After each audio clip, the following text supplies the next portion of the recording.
What's the main difference between zikr and fikr? Which one should someone begin with? Zikr or fiqh? Zikr and fikr. Law or zikr? Zikr and fikr. Huh? Zikr or fiqh? Like Said thinking? it's a main zikr. Or fiqh? Law. The thinking. So what's the difference of zikr or dhikr? And which one should someone begin with? Let me think about it. Yeah, tashahhud, no.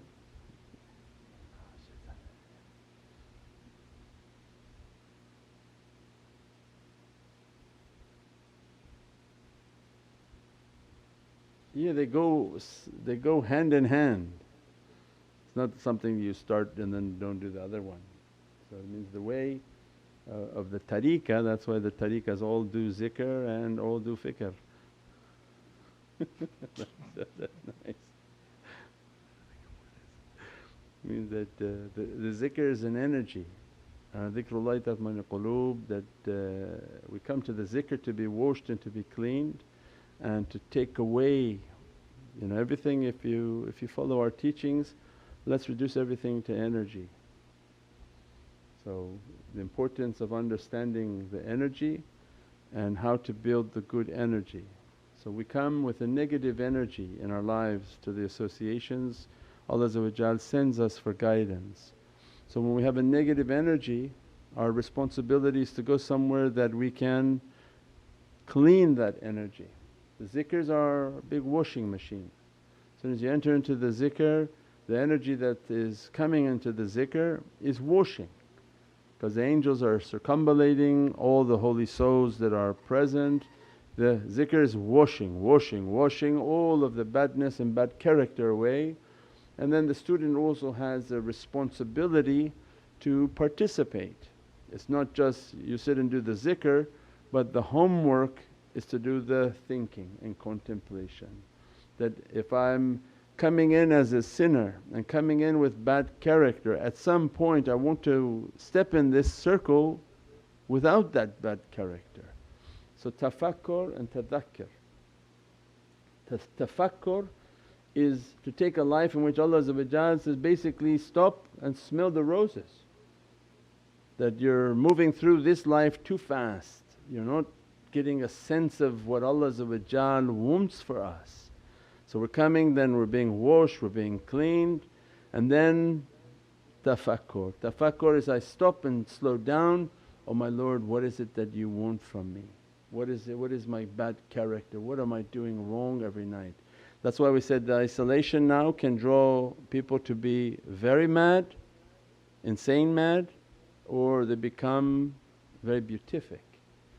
Beatific because they sit and they realize and begin to cry, I wasted my life, I wasted my time, and I could have done beatific things with what Allah gave me of my wealth, of my possession, of my time. I could have done my zikr, I could have built masjids, I could have done many things. But I was so engaged in myself and my self desires, everything was lost. And they may change towards goodness. And there are those who go in and they realize that they're just angry.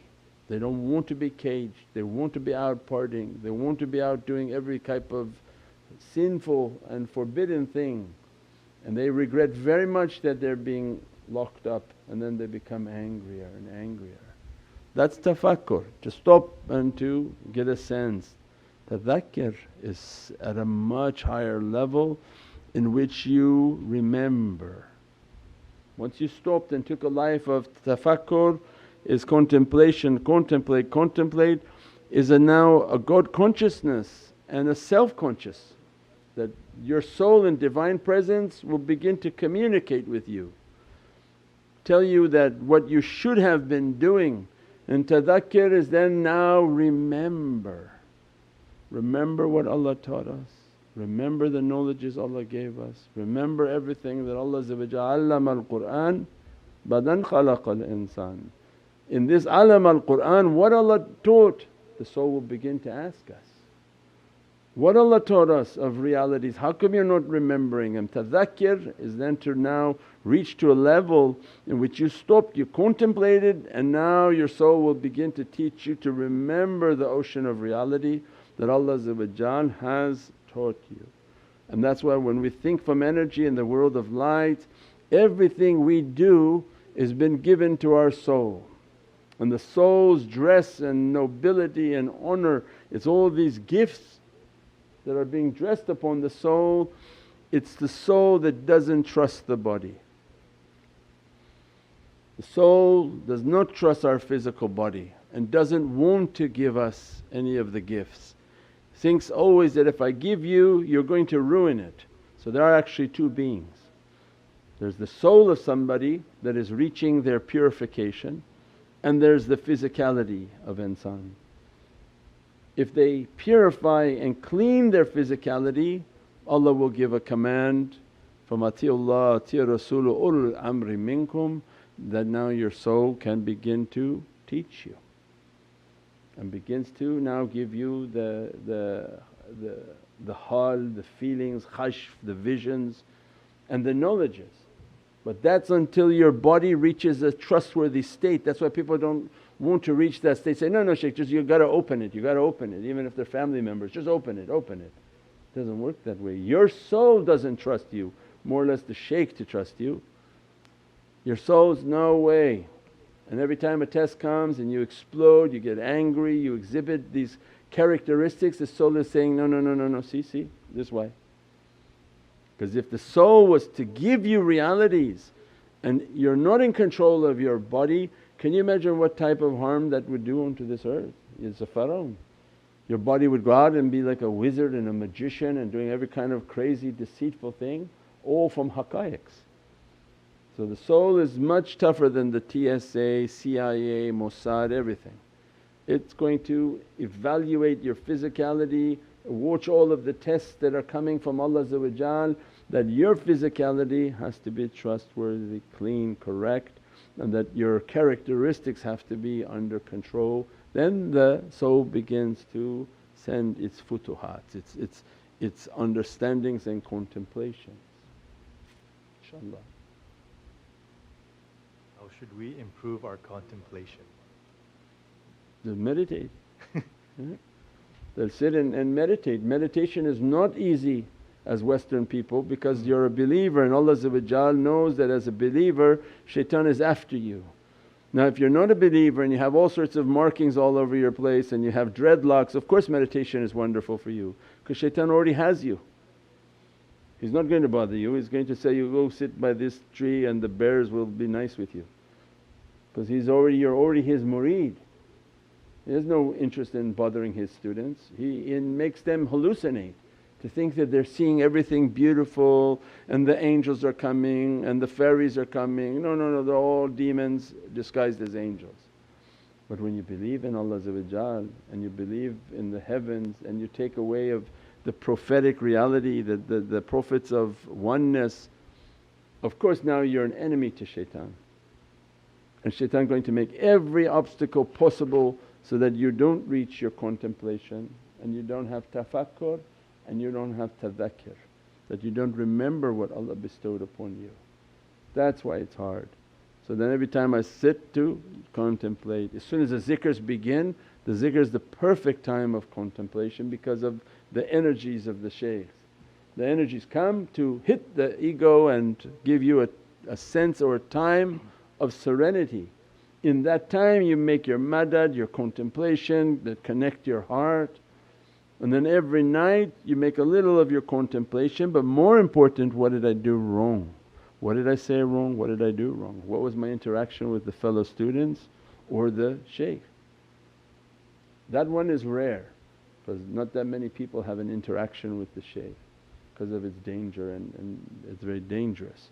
Because they said that when you go for Hajj, if you start to commit sins in the Haramain, it's 1,000,000 times more sin than if you sinned at home. That was the concept. So that's why Allah lets not that many in their presence, because the sins of those who come close is multiplied. so that they have to have good character and restrain themselves from their bad character. But all of this is to reach that perfection and to reach what Allah wants. Now everyone's motivated because they're all in lockdown. Then by Ramadan it'll be everybody fasting because there's not that much food. So if Rajab the whole world went into seclusion, imagine Ramadan. Those who have training they say, alhamdulillah, we eat a little bit, we'll lose some weight, not a problem. Others are, what you talking about? McDonald's closed, burn it down, burn it down. They're not going to be very happy with anybody saying no. Sayyidi, when I'm in a deep focus in meditation, I feel movement and thumping between my eyebrows, my head. What is Maybe your that? spouse is like playing because they're bored, like, come on, enough, how many times do you want to do this? As soon as you close your eyes, But then what is that energy? the thumping between your eyebrows? I don't know, run. You're going to feel in tafakkur again, don't focus on anything. Don't worry about anything coming to you. We used to train and had to go into the maqam and do our meditation every day, and when we would enter into the meditation, start making tafakkur, and it literally felt like something slapped me. Just and then we would run out later on and say, doing my tafakkur, something hit you, and he said, what do you care? Somebody hit you, something hit you. That's not your job. Your job was to keep your heart connected through good and bad. Don't focus on the bad, because then the bad now just won and took your attention off of your tafakkur. So it means then they begin to train you under duress and stress. That's at a different level, but just an entry level of understanding is, as soon as you meditate you're going to become sensitive. Then you're going to understand there's an entire creation that you were unaware of. You become latif and you become of a settled nature. So when you sit and meditate and breathe and you feel or you see or you hear, ignore everything. Keep your tafakkur, keep your madad, have your faith that if you're making your madad and asking for the shaykhs, there's nothing that's going to bother you. I mean nothing going to really harm you, but everything is coming to bother you, to distract you, to stop you from the meditation.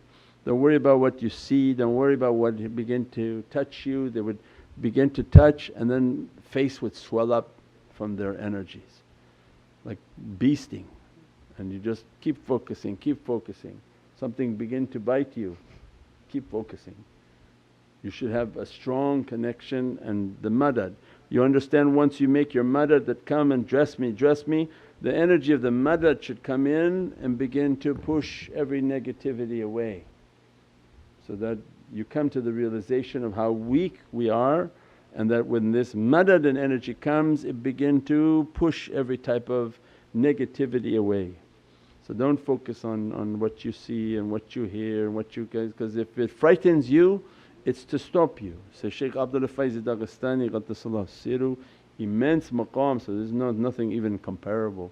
But as soon as he entered into seclusion, that he goes for his salah, a snake appeared, and the snake came up and wrapped itself all around his neck and his face to his face. Not even a spiritual snake, which we have had many experiences with spiritual snake, but physical snake that was looking at his face and his heart, because it's connected, that if you focus on this snake it will for sure bite you, you probably die in this seclusion.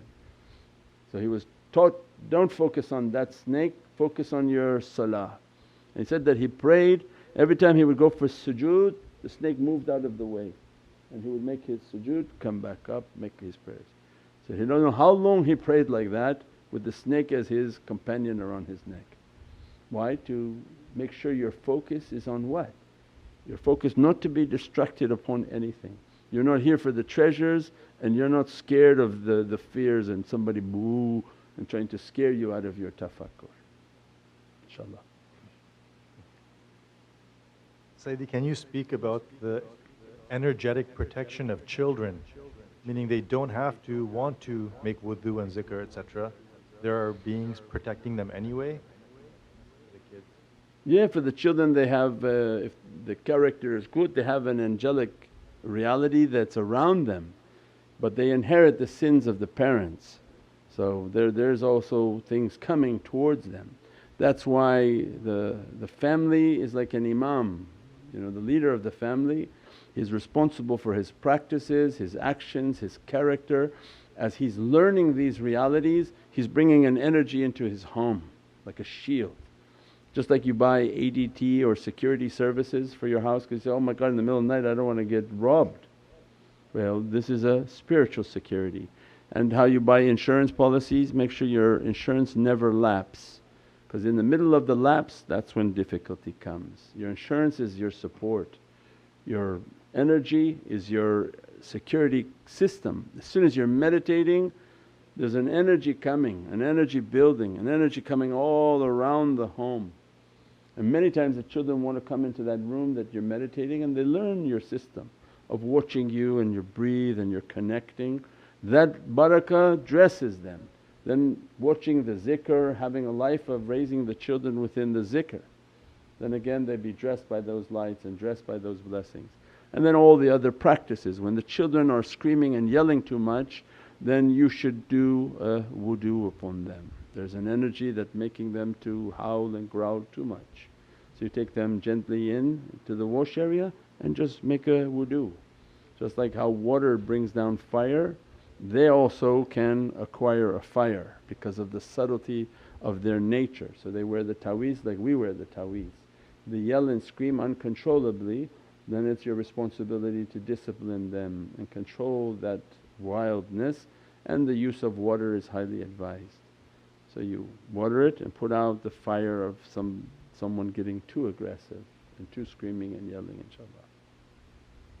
We have a COVID question. Say in the United States, essential workers were permitted to continue working. Are Naqshbandi Habaib advised to drop all work during COVID? What? Is this the nurse? Nobody was advised. Everybody advised to do what they have to do according to their rizq, their sustenance, what is required of them. If they feel they can work and they have to work, then go and work. If you feel you have the ability to not work and stay home, then not work and stay home.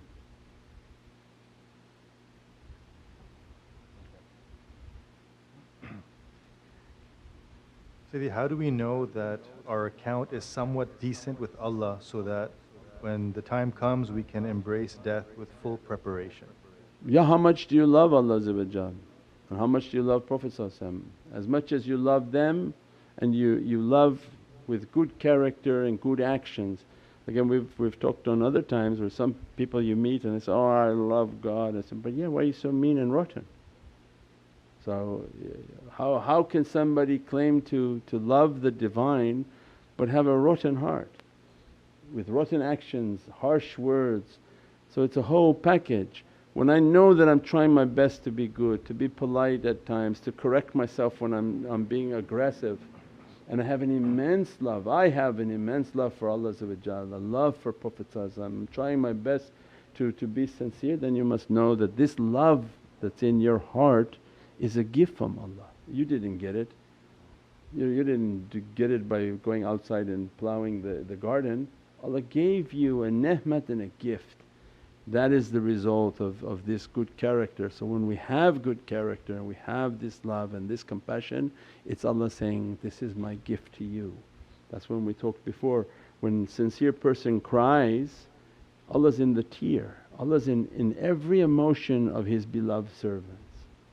He's the cause for them to have emotions, He's the cause for them to be happy and to be sad. And if they love, the greatest gift is this love. Not lust but love. When they have a true compassion and a love for the Divine, then this is an immense gift from Allah. That's why we said reduce everything to energy. If somebody doesn't have love, doesn't have good energy, but they say they're making their salah, is of no value. You wasted your life. What's the purpose of you praying and you're rotten? Who are you praying for?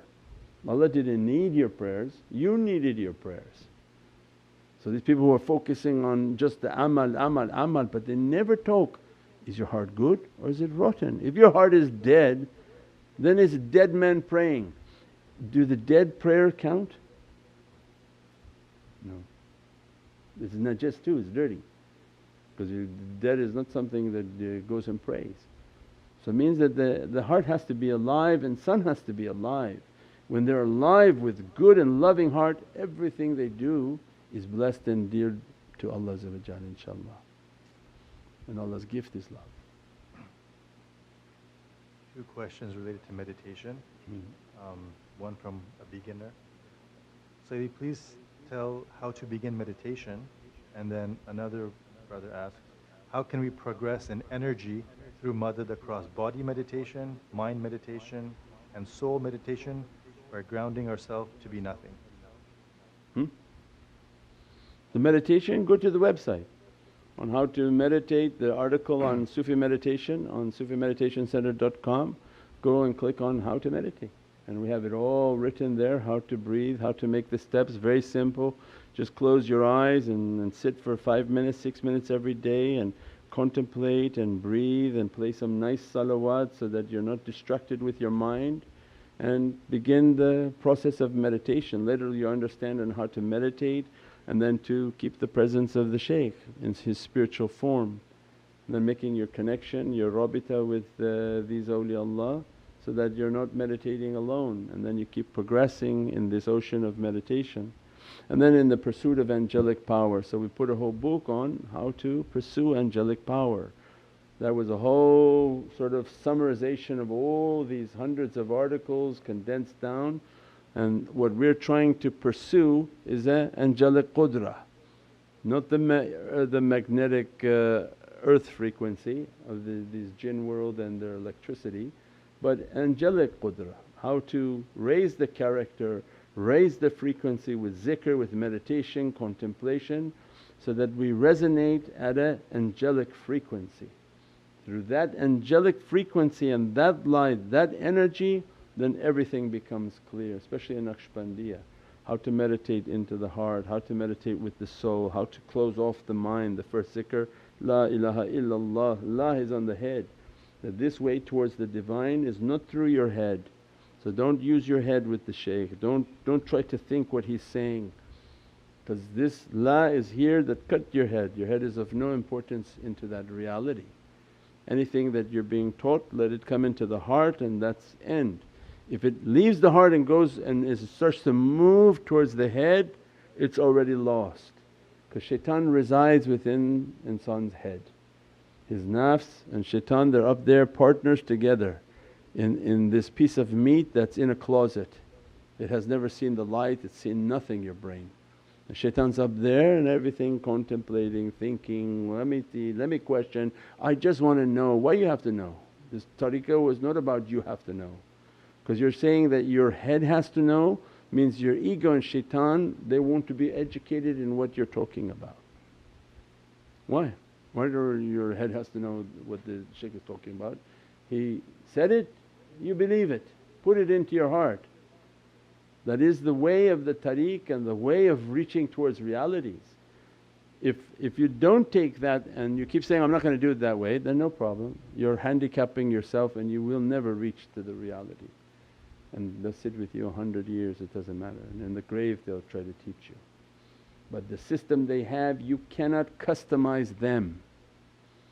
So sometimes people come and say, we just want to ask, but you're feeding your head, and your head will never be satisfied and will never take you towards your reality.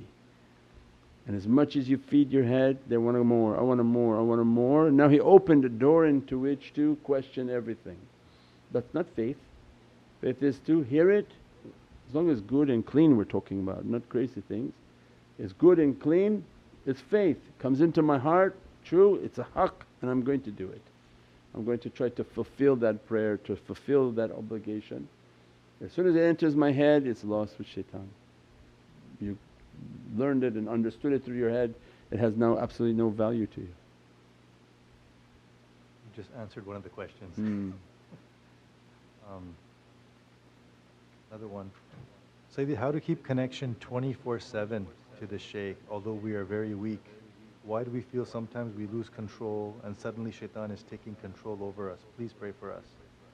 Yeah, inshaAllah, that we're human and that we're very weak, and Prophet was praying, don't leave me for a blink of an eye. If Prophet is saying not for like a fraction of a second to leave me under my nafs, then of course we're completely lost under the nafs. We're at 90% under our nafs. There are very few people who can reach to not be under the influence of their nafs, and then to be in the hudur of their shaykh, to be in the fana and the muhabbat of their shaykh, the hudur and then the fana of the shaykh, then these are levels of awliya. So that's not easily achieved.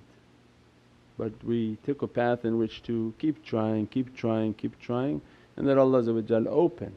So it's a matter of we put in the struggle, Allah declares the victory. But not to think that we're ever going to be victorious. It's like an ocean, we're just sort of struggling in this ocean waiting for Allah's victory to come. Now they should be more encouraged because it looks like the whole world is collapsing, so victory should be very close. We're good? InshaAllah, Allah bless you, thank you, forgive me. And zikr tomorrow, zikr Saturday inshaAllah, all the way till Wednesday, Shab al-Barat, Shab al-Nisf al-Shaban. That Allah dress us, bless us, the immense night of forgiveness, the 100 rakah, 3 Surat al-Yasin with all its intentions, and then 100 rakah Salat al-Khair. InshaAllah dress us and bless us with that, keep ourselves, our family and all our loved ones to be safe inshaAllah. Bi hurmati Muhammad al-Mustafa wa bisiri Surat al-Fatiha. Welcome to Muhammadan Way YouTube channel, your premier destination for videos on Sufi spirituality, classical Islamic teachings and realities of the soul. With a library of over 1,000 videos and new titles uploaded weekly. Join us to discover true meaning and inner peace in our often troubled world. Click the link now to subscribe.